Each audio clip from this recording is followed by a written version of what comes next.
कृषि कानून वापसी पर कैबिनेट मंत्री कंवरपाल गुर्जर ने कहा कि ये कृषि कानून 100% किसानों के हित में थे। ये कानून किसी एक पार्टी ने नहीं बनाए थे। 2001 में जब अटल बिहारी वाजपेयी जी की सरकार थी, उस समय कमेटी गठित की गई थी। वो सभी पार्टियों की कमेटी थी। उनमें जो सुझाव दिए गए उसी पर काम शुरू किया गया था। इसके बाद 2 बार कांग्रेस की सरकार रही, उन्होंने भी इस पर काम किया था। इसके बाद बीजेपी की सरकार ने इस पर काम करना शुरू किया। 19 साल इन कानूनों को बनाने में लगे। सभी दलों ने मिलकर किसानों के हित में कानून बनाए थे, लेकिन जिस प्रकार विरोध हुआ उसको लेकर कुछ दलों ने बैकडोर से उसका पुरजोर समर्थन किया। इन सभी परिस्थितियों को देखते हुए प्रधानमंत्री ने बड़ा दिल दिखाया और कानून वापसी की बात कही। तीनों कृषि कानून जो थे वो 100% किसान के हित में बनाए गए थे और ये कृषि कानून को किसी एक पार्टी ने नहीं बनाए थे। 2001 में जब आदरणीय अटल बिहारी वाजपेयी जी की सरकार थी तब एक कमेटी गठित की गई थी। वो सभी पार्टियों की कमेटी थी। उसने जो सुझाव दिए उन पर ही काम शुरू हुआ और उसके बाद 2 बार सरदार मनमोहन सिंह जी की कांग्रेस की सरकार रही, उन्होंने भी इस पर काम किया। उसके बाद भारतीय जनता पार्टी की सरकार आई, उसने भी काम किया। इन सब टाइम में लगभग 19 साल इसको बढ़ने में लगे और 19 साल में सभी पार्टी के लोगों ने मिलकर किसान के हित में कानून बनाए थे। लेकिन जिस प्रकार से इसका विरोध हुआ और उस विरोध के बावजूद जिस प्रकार से कुछ राजनीतिक पार्टियों ने भी बैकडोर से इनका पूरा जोरदार समर्थन किया, ये वही पार्टियां हैं जो इसको कानून को बनाने में शामिल थी। ये वही पार्टियां जिन्होंने अपने घोषणा पत्र में ये कहा था कि हम इस कानून को लागू करेंगे। लेकिन जब वो आदरणीय नरेंद्र मोदी जी ने उस कानून को लागू किया तो उन्होंने कुछ संगठनों के साथ मिलकर उसका विरोध करना शुरू कर दिया।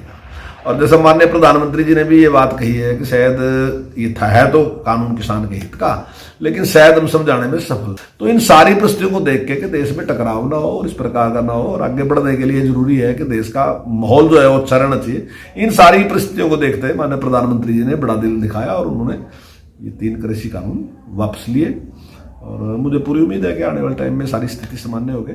जब उनसे पूछा गया कि पंजाब और यूपी में आने वाले चुनावों को लेकर तो ये सब नहीं किया गया, तो इस सवाल पर कैबिनेट मंत्री ने कहा कि चुनाव हर समय रहते हैं, ऐसा कोई समय नहीं जब चुनाव ना हो। अभी उपचुनाव चल रहे थे।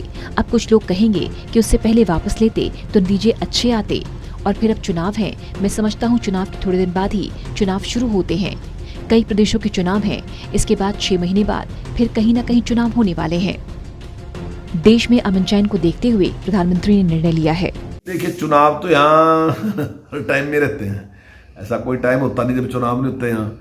अभी उपचुनाव चल रहे थे, अभी आपने देखे। तो अब मैं कहूँगा कि अब बहुत से लोग ये कहेंगे उससे अगर पहले लेते तो और ज़्यादा अच्छे रिजल्ट आते, और या फिर अब चुनाव है तो मैं समझता हूँ इन चुनाव के बाद में थोड़े दिन बाद फिर दोबारा फिर चुनाव शुरू हैं। तो कई प्रदेशों के चुनाव इसके बाद हैं, तो 6 महीने बाद फिर चुनाव है, कहीं ना कहीं ये साल बाद फिर चुनाव है। तो ये तो कुछ ना कुछ लोग जिक्र करते रहेंगे कि इसकी वजह से किया, इसकी वजह से किया। मैं समझता हूँ कि माननीय प्रधानमंत्री जी सारी परिस्थितियों को ध्यान में रखते हुए जो राष्ट्र के हित में उस प्रकार का निर्णय लिया। ताकि कैबिनेट मंत्री ने कहा कि जितना काम हमारी सरकार ने किसानों के लिए किया उतना काम किसी ने नहीं किया। चाहे फसलों के दाम की बात हो, मुआवजे की बात हो, MSP पर खरीद की बात हो, सबसे ज्यादा हमारी सरकार ने ही किया। किसानों के लिए अनेक योजनाएं चलाई। हर साल 6,000 रुपए किसानों के खाते में जाते हैं। देखिए, जिस प्रकार से उन्होंने जिक्र किया वो हमारे व्यवहार से पता चलता है कि हम कितने किसान हितैषी हैं और कितने हमने काम किए। अब कोई भी व्यक्ति है, मैं ही हूं, तो मेरा पता चलेगा कि मैंने किसान के हित में क्या काम किया। अगर हम उसकी तुलना करके देखें, अगर हम रेट की तुलना करके देखें जो MSP दिया गया, तो वो हमने कांग्रेस के टाइम से या पूर्व की जो सरकारें हैं उनके औसत उनसे ज्यादा दिया। अगर हम खरीद की बात देखें MSP पे, तो वो भी हमारी ज्यादा है। उनके टाइम में 6% पूरे देश में करी उन्होंने, हमने 8% करी। अगर दूसरे और देखें, किसान समृद्धि योजना मैंने प्रधानमंत्री जी ने चलाई, तो साल में 6,000 रुपये किसान के खाते में डाल रहे, चाहे भले उसके पास 1 कनाड़ जमीन है, उसके खाते में भी 6,000 डालने का काम किया। फसल बीमा योजना जो स्वामीनाथन जी ने कहा, तो फसल बीमा की योजना की शुरुआत की।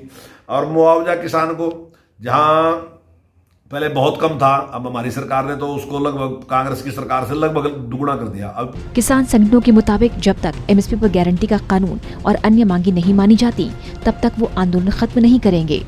इस पर कैबिनेट मंत्री ने कहा कि जो बात माननीय PM ने कह दी, उससे बड़ी बात कोई नहीं होती।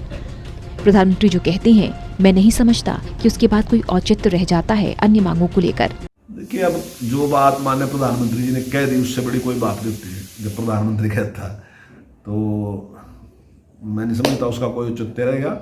जहाँ तक एमएसपी की बात है, एमएसपी की बात में भी माननीय प्रधानमंत्री जी ने कहा कि हम कमेटी गठित करेंगे, तो निश्चित तौर से उसके क्या तरीके रहेंगे, क्या कितना कर सकते हैं, तो निश्चित तौर से उसकी राय आएगी। और सभी पार्टियों की कमेटी होगी, कोई एक पार्टी की नहीं होती। लोकसभा में जो भी कमेटियां गठित होती हैं वो सभी पार्टी होती हैं। वैसे तो यहाँ भी जो गठित होती हैं सभी पार्टी होती हैं, प्रदेश में भी। वैसे बाहर लोगों को ये लगता होगा शायद कमेटियां सरकार की होती हैं, कमेटियां सरकार की नहीं होती। कमेटियां जो होती हैं वो सांसदों की होती हैं, विधायिका की होती हैं। विधायिका की तरफ से वो सब लोग काम करते हैं, तो वो सारे के सारे लोग निष्पक्ष और उस चीज के विशेषज्ञ होते हैं, और क्या कर सकते हैं, और सभी अधिकारी मिलके और जो चुने प्रतिनिधि मिलके वो अपनी राय देते हैं। कैबिनेट मंत्री ने कहा कि मैं किसानों से यही कहना चाहूंगा कि वो अपने भाई हैं। जो उनकी बात थी कृषि कानून रद्द होने चाहिए, वापस होने चाहिए। प्रधानमंत्री ने अब इसकी घोषणा कर दी है। अब किसानों को भी वापस अपने घर लौटना चाहिए। टोटल न्यूज के लिए यमुनानगर से राहुल सहजवानी की रिपोर्ट।